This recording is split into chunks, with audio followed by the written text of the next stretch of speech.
ពីរនាក់ដើរលេងក្នុងសួនកាច់ផ្កាចេកនួនផ្កាកន្តាងារចាំបងផងបងនេះត្រាកាអញទៅធ្វើស្គាល់ឆយមែនជួបគ្នាទៀតហើយណាគូព្រេងច្បាស់កាលហើយគូព្រេងក្បាលហងហើយអញជួបពេលណាសើចពេលនឹងហងអេញ៉ៅញ៉ាអេញ៉ៅញ៉ាញ៉ៅញ៉ៅញ៉ៅញ៉ៅឡៅយ៉ាអាមសើចស្អីគេហងគាត់ជួបអញថាសើចនិយាយមិនសើចមិនហងថ្ងៃមុនណាកែបប្រឹងឲ្យអញស៊ីអញរៀបស៊ីហើយក៏ឃើញហងមកដល់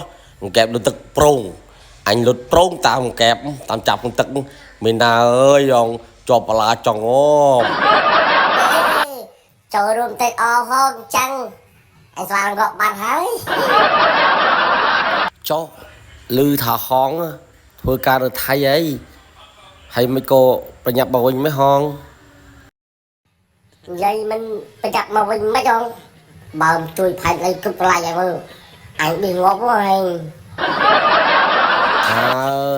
ហើយស្ថានភាពស្រុកថៃឥឡូវមិនហើយហងមានមកទេអើយអញដេក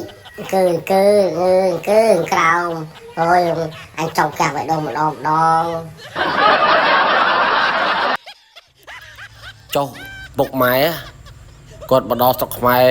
វិញនៅហងនៅតែអើយតែអញតែជួបគាត់ហើយ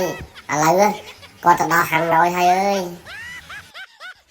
អើយហើយចុះមិនក៏គាត់ទៅដល់ហាណូយហងគាត់ភ័យពេកអើយខុសបវងទៅដល់ភូមិអើយទៅដល់ភូមិពុំទៅជួយភ័យតែគាត់ភ័យពេកដាក់បវងទៀតម៉ែដល់ហាណូយហើយដឹងទេចំថ្ងៃភ្លៀងមានអើយគ្រាន់តែបាញ់ជាង1000គ្រាប់អើយ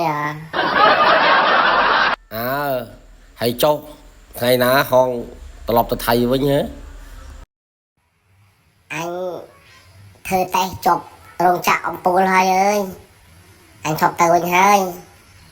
ចូល300ហ្នឹងគេហៅអញចូលធ្វើការហើយចុះហងមិនត្រឡប់ទៅថៃវិញសង្សារហងរត់ថាំងគិតមិនទៅហងមានមិនហងបាញ់កូនមួយជាមួយអញហ្នឹងឥឡូវគេវិញថ្មីបាត់ហើយអើយតាំងពីគេល្បីមកចប់ដល់យ៉ងហើយអញថាឲ្យស្រឡាញ់អាបដូចគ្នាទៅអត់ព្រមទេស្រឡាញ់សាច់ដុំផ្ដាល់សាច់ដុំឥឡូវស្ពៃ